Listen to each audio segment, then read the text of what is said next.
$2 trillion.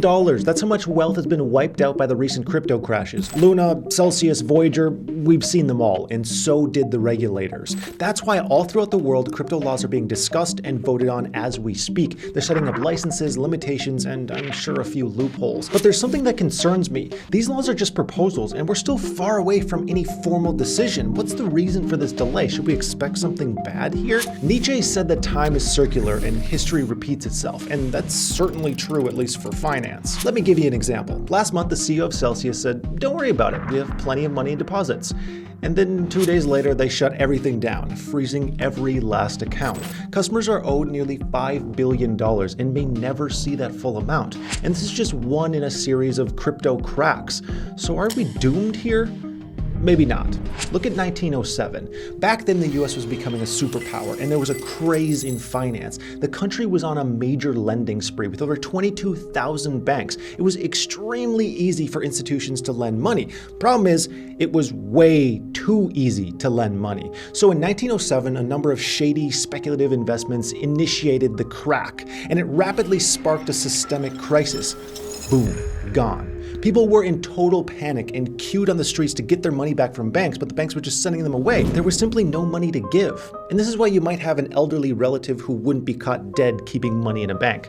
All trust was lost. In those days, they didn't have a central bank to hold the system together and prevent it from collapsing, and the government just assumed that financial institutions could survive independently.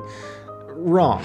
It was then that people like JP Morgan stepped up by pumping millions of dollars and tried to save the day. And it worked. There was some pain, but it did work. And this is why right after the crisis, we saw the birth of the Federal Reserve, the ultimate lender to keep things together. And that's the key lesson here. Our financial system doesn't exist despite crisis.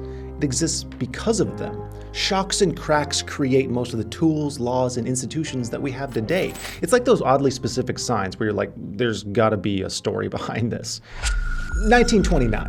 When the Great Depression brought the US to its knees, people again rushed to the banks, but there was again no cash to give. So what happened? In 1933, they invented the FDIC, the Federal Deposit Insurance Corporation, basically an agency that insures your bank deposits. This means no one is left holding the bag, and trust for the system slowly comes back over time, except for your great uncle Ronald. He probably still doesn't trust the bankers.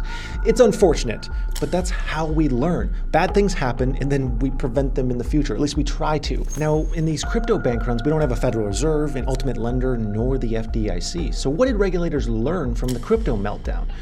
Well, here's where we have problems. And before we get into that, let me tell you about today's sponsor, a company who uses current laws to your advantage. It's kind of nice. It's iTrust Capital. iTrust is a company that allows you to put crypto assets into a Roth retirement account, and this does two exciting things. First, it means that if you're a long-term holder of crypto, you can avoid all capital gains taxes on your wins, which is absolutely huge. But it does another thing. I don't think this is talked about enough. See, within a retirement account, you can make trades, and none of those trades are subject to tax on gains. There's no capital gains. This means you can use one of these accounts as a long-term trading account and pay literally $0 in tax on your wins. They'll be linked down below, and if you use that link, you'll actually get $100 in Bitcoin for free for joining.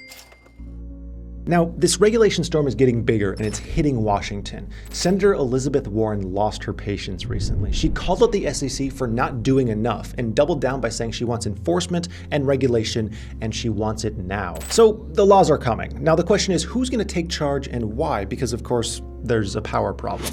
Are crypto securities or commodities? If they're securities like stocks or bonds, then they belong to the SEC. But if they're commodities, then the CFTC has jurisdiction here, and that's a whole different story. And the answer is it depends. Some cryptos are securities, others are commodities, and the line between the two are pretty damn blurry. This has caused all kinds of confusion and delays across the board. Remember that scene from Narcos where the DEA and Colombian police argue about who gets to catch Escobar? It's exactly like that. Both the SEC and CFTC want to be the ones to catch the crypto bad guys. They know there's power, fame, and funding on the table. And this leads us to the guy who changed the game, Gary Gensler, the current chair of the SEC. Gary knows that Congress is unhappy with these crypto failures, and he's afraid of being the scapegoat. So for a start, he nearly doubled the size of his cyber unit. He has 50 people focused on crypto, DeFi, stablecoins, and NFTs right now. But there's more.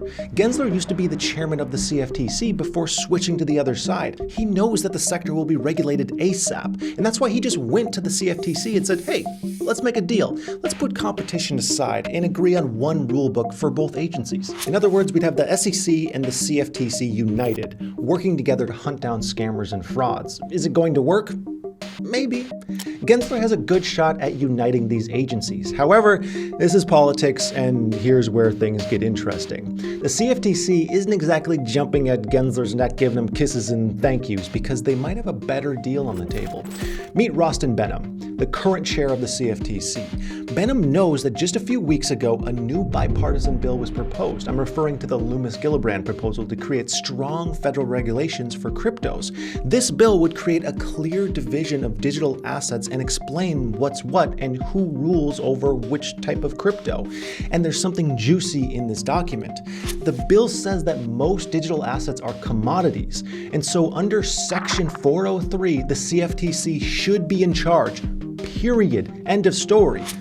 Now, that bill hasn't been voted on yet, but if it's approved, it will give full power to the CFTC, and Behnam knows that. He already claimed that his agency is ready and they're a natural fit for the job. Regardless of who's going to be the prom queen, Washington was clear. The sector is about to be regulated. This might be a bill or something else, but it will happen soon. And until then, everything stays the same, right? No, it doesn't. They can't wait. These scandals are undermining trust and causing political problems. Too many investors are left with holes in their pockets. If you're watching this, there's a solid chance that you personally lost something either from Voyager, Celsius, or UST. So what the SEC will do is sort of regulation through action. They'll bring in a storm of enforcement. The word is that the SEC is waiting for the outcome of the Ripple case. Basically, it's a case against this platform for selling these XRP tokens that, according to the SEC, are unregistered securities, kind of like selling liquor with no license. So if everything goes as the SEC hopes, they then have a solid legal precedent to use as a springboard, a new weapon they can use in future cases. But there's more here. Looking at the numbers, enforcement is a very, very lucrative business. The US government has received $3.3 billion in penalties from cryptos, and according to Elliptic, more than 70% of that went to the SEC. For example, the SEC hunted down the lending platform BlockFi, and they paid $100 million in penalties, which is the largest fine ever in the crypto space. But on what grounds do they intervene? Despite the absence of a specific framework, the SEC does have a little bit of an ace up its sleeve.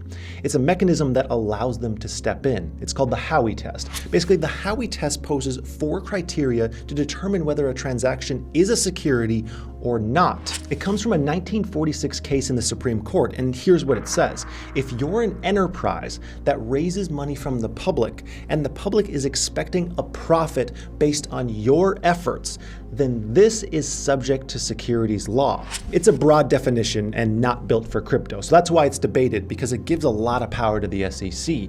Is this gonna change with new regulations? Maybe. I personally hope so, but Congress demanded more action and Gensler will give it to them.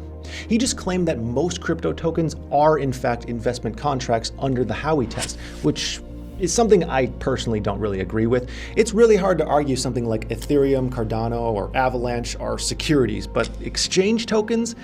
That could be another story. Now back to the original question. Should we expect something bad with upcoming crypto regulations? We said that the history of finance laws and the history of crises are essentially the same thing. They're parallel to one another. Alexander Hamilton dreamed up the central bank concept in the 1700s, and it took a century and a half plus the crisis of 1907 to actually make that thing happen. So it's trial and error until we learn. And the same applies to the crypto space. There's nothing inherently bad about it, it's just new, and these crashes will teach us how to proceed. Another thing we learned from all this is that the US has this major fragmentation of regulatory bodies. There's too many of them and far too much confusion, especially for new technology. I mean, if the agencies themselves are confused on who needs to do what, how can investors feel safe? The lack of clarity slows things down and goes against innovation itself. So perhaps a clear regulation is better than a ton of new law enforcement. That's just my opinion. And there are examples of it. The European Union just agreed on crypto legislation that should come into force in 18 months. It applies to all countries, and it spans from unbacked cryptos to stablecoins, platforms, and minimum reserve requirements. It's an option. So the bottom line is that crypto laws in the US are here. Washington wants them. They're on the table, and meanwhile, regulators will create boundaries through action and enforcement. This is our chance to build things properly. Let's not screw it up. From here, you gotta join our membership group, Finova. These videos I put on YouTube introduce concepts, but on Finova, we're actually able to put these practices in action through live demonstrations and coaching, exclusive research reports, and a community of people just looking to get a little bit better every single day. You can grab a 7-day free trial link down below. I'd like to thank you so much for watching, and I hope you have a profitable day.